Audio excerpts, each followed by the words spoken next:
हाय आर्मीज, आपका स्वागत है मेरे यूट्यूब चैनल BTS कोरियन आर्मीज #1 इन भोजपुरी सॉन्ग। तो आज मैं आपको जेंजस डार्लिंग और चैकुला का पार्ट 19 बताऊंगी।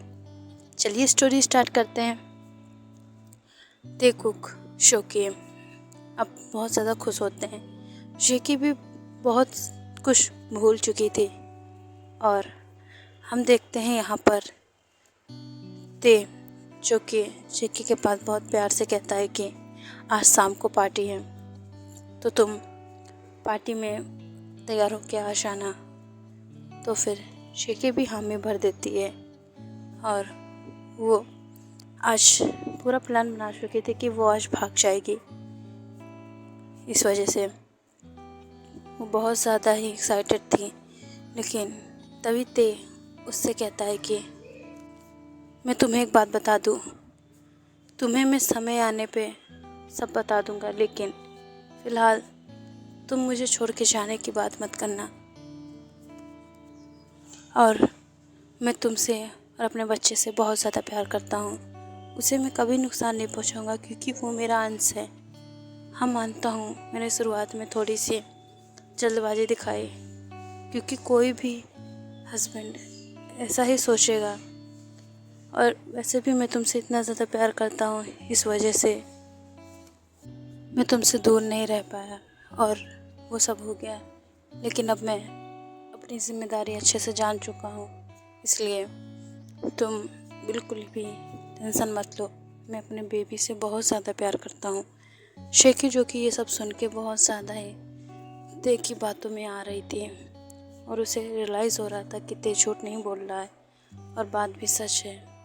ते दिल से बात कर रहा था उस टाइम और वो शेकी को बहुत समझाता है कि अगर तुम्हारे दिमाग में ऐसा कुछ है कि तुम मुझसे दूर जाना चाहती हो तो प्लीज़ उसे निकाल दो, क्योंकि मैं तुमसे बहुत ज़्यादा प्यार करता हूँ और तुम्हारे बिना मैं रह नहीं सकता। अब शेकी जो कि कहती है ठीक है, अब तुम जाओ, मुझे तैयार होना है। तो फिर ते उस रूम से चला आता है। शेकी भी बहुत ज़्यादा सोचती है, तो उसे रियलाइज़ होता है कि शायद वो कुछ गलत कर रही है। इस वजह से वो बिल्कुल भी अब भागने का ख्याल अपने दिमाग से निकाल देती है। और शाम की पार्टी में बहुत ज़्यादा ही मेहमान आए होते हैं, वुमेन भी होते हैं और बहुत ज़्यादा ही सब एंजॉय कर रहे होते हैं। जेके भी उस पार्टी को देखकर बहुत ज़्यादा ही खुश फील कर रही थी। अब उस पार्टी में शेकी आती है, तभी वो ध्यान से देखती है कि ते जो कि किसी रूम में जा रहा है। अब उस रूम में शेकी भी चली जाती है। शेकी जो कि जिमिन को भी उस रूम में जाते हुए देखती है, तो वो शॉक हो जाती है। ते जो कि अब जिमिन से कहता है कि तुम उसे वो चीज़ मिला कर देती हो ना। तो फिर जिमिन ने कहा, जी मास्टर, मैंने रोज़ मिला के दिया है। अब ते जो कि कहता है ठीक, अब वो दिन आ गया है और आज अगर हम लोग सफल हो गए तो फिर हमें कोई नहीं रोक सकता है। और ये सब जेके सुन रही होती है और वो बहुत ज़्यादा ही घबरा जाती है कि आखिर ये लोग करने क्या वाले हैं। इसलिए वो फिर से सोचती है अब मैं भाग जाऊँगी, और वो तुरंत ही उस मेंशन से निकल जाती है। वो बिल्कुल भी नहीं सोचती है कि क्या पता ये किसी की चाल हो, और वो तुरंत भागते भागते एक जंगल में आ जाती है। अब ते जो कि उस रूम से बाहर आता है और उसे सिर्फ जेके को ही उसकी आंखें धूल रही होती हैं, और जेके वहाँ पर उसे दिखती भी नहीं है। इस वजह से वो थोड़ा डर जाता है और पूरे रूम में ढूंढवाता है, लेकिन जेके फिर भी नहीं मिलती। पूरा मेंशन तक छान मारते हैं सब लोग, लेकिन जेके नहीं मिलती है। इस वजह से सब परेशान हो जाते हैं कि जेके कहाँ गई। और जेके जो कि एक जंगल में पहुंच जाती है, उसे तभी पीछे से 2 वैम्पायर आते हुए दिखते हैं। इस वजह से वो कोई पेड़ के पीछे छुप जाती है और वो देखती है कि वो वैम्पायर उसी पेड़ के पास आ रहे हैं और उसके पास रुककर वो कुछ कहने लगते हैं जिसे जेके सुन पा रही थी। वो दोनों बात कर रहे होते हैं कि किंग क्वीन को बहुत जल्दी पा लेंगे और उनकी बच्चे की बलि दे देंगे और वो फिर से शक्तिशाली बन जाएंगे।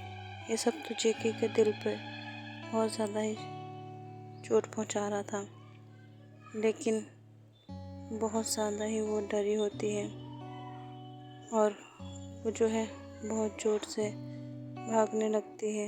वैम्पायर जो कि वहाँ से जा चुके थे और उनके फेस पर एक इविल स्माइल होती है और वहाँ पर वो किसी से मिलते हैं और कहते हैं काम हो गया है, अब किंग कभी भी उस तक नहीं पहुँच पाएंगे। ऐसे ही अब जेके जो कि भागती रहती है। तेग को भी पता चल चुका था कि जेके महल में नहीं है, इस वजह से वो अपनी पावर का इस्तेमाल करके जेके को ढूंढ लेता है और उस जगह पहुंच जाता है जहां पर जेके है।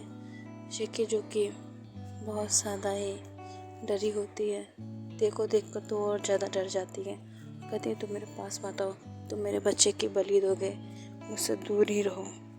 लेकिन तेज जो कि उसे समझाता है कि ऐसा नहीं है, वो मेरा भी बच्चा है, मैं उसे क्यों मारूंगा। लेकिन जेके बिल्कुल नहीं सुनती है और वो पीछे सरकने लगती है। जेके जो कि एक पहाड़ पे होती है और एक खाई के पास, और बहुत ज़्यादा ही वो बुरी कंडीशन में तेज से डर रही होती है। ते ये महसूस कर पा रहा था और वो नहीं चाहता कि उसका बेबी कुछ भी हो उसे, इस वजह से वो बहुत ज़्यादा ही डर रहा था। और यहाँ पर ते को देखकर जेके डर रही थी क्योंकि उसे ऐसा लग रहा था कि शायद ते उसके बेबी को मार देगा। यहाँ पर ते जो कि एक ज्योतिषी से बात करता है, वो बहुत ज़्यादा ही ज्ञानी होते हैं, इस वजह से उन्होंने ते को कुछ बताया होता है। अब ते जो कि बहुत ज़्यादा ही उसे गिल्टी फील हो रहा था कि अगर उसने जेके को सब बता दिया होता तो शायद ये दिन ना देखना पड़ता। ते जो कि अपनी पावर से जेके के पास जाने की कोशिश करता है, लेकिन उसे फील होता है कि कोई दीवार है और ये दीवार सिर्फ जैस्मीन बना सकती थी। अब उसे सब समझ में आ रहा था कि ये सब जैस्मीन का किया धरा है, उसने ही कुछ जेके के मन में भरा होगा, जिस वजह से ऐसी सिचुएशन क्रिएट हो गई है। अब वो बहुत ज़्यादा डर जाता है, लेकिन उसके डरने का क्या ही फ़ायदा। यहाँ पर जेके तो उससे बहुत ज़्यादा डर रही है। यही सब सोचकर बहुत ज़्यादा ही घबरा गया था और वो चाहता था कि कैसे भी करके जेके उसके पास आ जाए, क्योंकि वो खाई के एकदम पास है। अगर कुछ भी होता है तो जेके बेबी को खो देगी या फिर ते जेके को ही खो देगा। ये सब सोचकर ही ते डर जाता है और वो एक कदम पीछे होता है और अपनी पावर से अपनी तरफ खींचने के लिए अपनी पावर का इस्तेमाल करता है। जैसे ही वो एक कदम आगे बढ़ाता है तो ते झट से उसके पास जाने की कोशिश करता है और जेके जो कि अब पीछे एक कदम अपना बढ़ा देती, जिससे वो नीचे गिर जाती है। अब ते सिर्फ जेके कह के चिल्ला पाता है और बहुत बुरी कंडीशन होती है उसकी। वो बहुत ज़्यादा डर गया होता है, लेकिन अब कुछ भी नहीं हो सकता उसका। इसलिए जेके को देख कर ते बहुत ज़्यादा ही गिल्ट फील कर रहा था। तो वहाँ पर अब जैस्मीन आती है और वो हंसती है। उसे देखकर ते का खून और ते का जो रूप होता है वो बाहर आ जाता है और बहुत ज़्यादा डरावना हो जाता है। जैस्मीन आके बहुत ही बुरी तरीके से उससे कहती है कि मैंने आके तुम दोनों को अलग कर दिया मैंने तुम दोनों को अलग। और बहुत ज़्यादा ही वो बुरी तरीके से हंस रही होती है। यहाँ पर ते गुस्से से होता है तो जैस्मीन कहती है कि तुमने तो उसको बचाने के लिए और अपने बच्चे को बचाने के लिए ये सब किया था। लेकिन मैंने उसे अब मार दिया और अब जाकर मुझे सुकून मिला। तुम्हें क्या पता, तुमने उसे खून देकर अपने बेबी को स्ट्रांग बनाना चाहते थे, लेकिन मैंने उसे ऐसा दिखाया कि तुम उसे जहर दे रहे हो, जिससे वो उसे गलतफहमी हुई और वो तुमसे दूर चली गई। जैस्मिन ये सब कहकर बहुत ज़्यादा ही हंस रही होती है। आखिर तेने उस जूस में जहर नहीं, ब्लड मिलाया होता है थोड़ा सा। अगर वो जेके को बता के पिलाता तो शायद जेके पीती ही नहीं, और उसे अनकंफर्टेबल लगता है, इस वजह से उसने बिना बताए उसे ब्लड देना शुरू कर दिया था। 3 मंथ बाद उसका बेबी बहुत ज़्यादा स्ट्रांग हो जाता, जिसे कोई भी नहीं मार सकता था।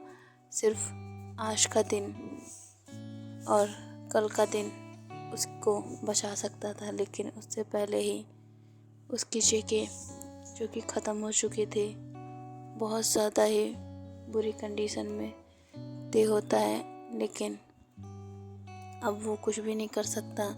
इस वजह से वो जैस्मिन को अपने गार्ड से कह के उसे बंद करवा देता और कहता है कि इसे खाना पानी मत दो जब तक ये मर ना जाए, इसे वहीं कैद करके रखो। जैस्मिन कहती है मैं फिर आऊँगी और इस बार आकर तुम्हें मैं नहीं छोड़ूंगी। ते कहता है ठीक है, तुम्हें मैं बाहर आने ही नहीं दूंगा। यहाँ पर ते बहुत ज़्यादा ही परेशान हो जाता है जैस्मिन के बाद, और उस खाई के पास बैठ के रोने लगता है और कहता है आखिर मैंने तुम्हें क्यों नहीं बताया। अगले जन्म में भी तुमने मुझे इसी तरीके से छोड़ दिया था, एक गलतफहमी के चक्कर में, और इस बार भी मेरे ही साथ ऐसा क्यों होता है। मैं तुम्हें प्यार करना चाहता हूँ, लेकिन तुम मुझसे दूर चली जाती हो। और वो बहुत तेज़ तेज़ रोने लगता है। ओके आर्मीज़, इस पार्ट को मैं एंड करती हूँ। नेक्स्ट पार्ट में जानेंगे कि अब क्या शेकी जिंदा है या फिर तेकू का सफ़र यहीं ख़त्म हो जाएगा। भाई आर्मीज़, सरांगे और स्टोरी को प्लीज़ व्यूज़ दीजिए और स्टोरी को ज़्यादा से ज़्यादा देखिए और शेयर कीजिए। भाई आर्मीज़, सरांगे।